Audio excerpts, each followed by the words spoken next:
We thought that today's top 10 list would be fun. Top 10 things you may have forgotten about the Constitution.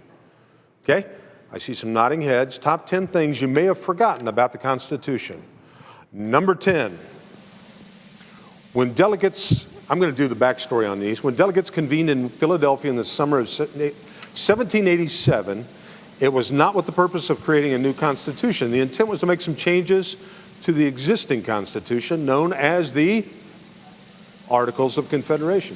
When they began discussing the changes, though, they decided it would be best to just scratch the whole thing and start over. What in the world were these guys thinking? Number 10 is the Articles of Confederation. Forget about it.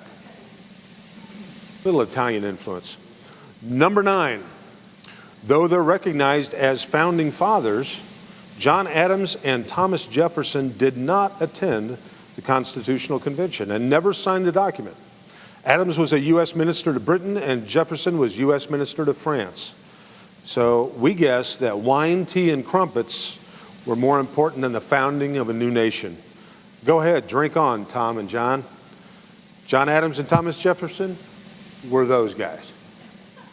Number 8, Patrick Henry, a prominent figure in the American Revolution. Remember what he said? What did Patrick Henry say?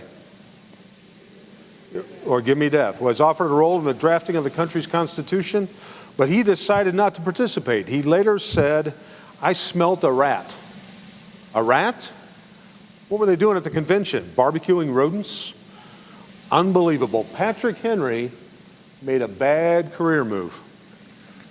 Number 7, the Constitution of the United States is the shortest one in the world. The document drafted in 1787 totaled 4,400 words. 4,400 words in 4 months.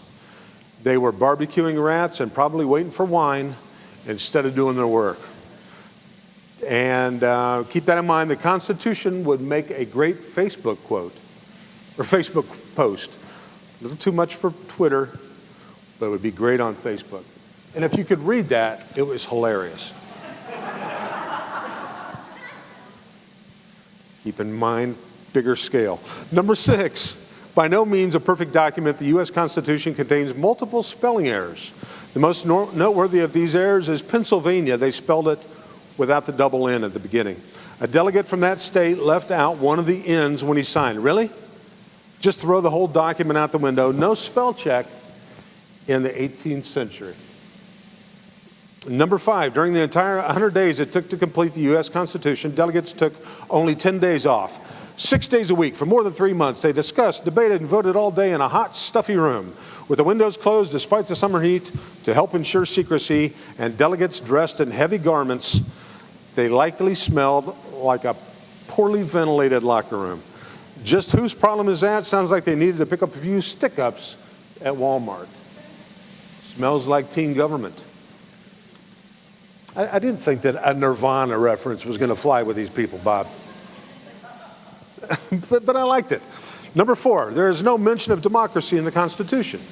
In fact, the United States of America isn't a true democracy. It's a republic, which is how the framers intended it. Come on, America, get with the program.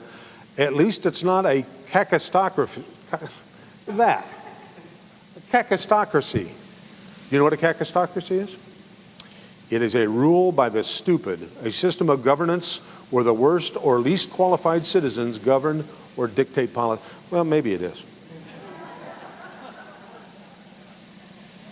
Number 3, the U.S. Constitution was not universally popular when it first went to the states for ratification. In Rhode Island, one vote turned out 237 for ratification, 229-45 against.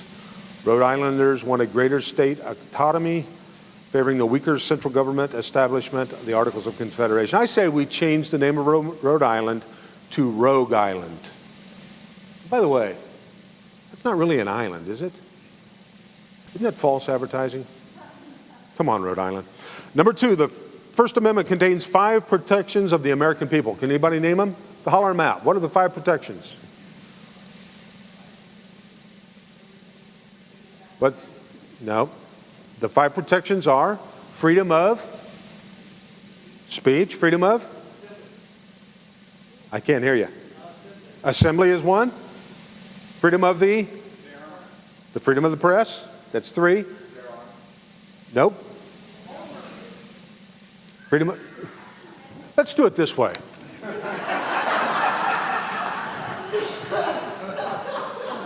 Those of you watching at home feel smarter now, don't you? Freedom of speech, freedom of religion, freedom to gather or assembly, freedom of the press, and freedom to petition. So there you go. Brush up on your Constitution. That's number 2. And the number 1 thing about the Constitution that you might have forgotten is freedom. How about a big round of applause for our U.S. Constitution?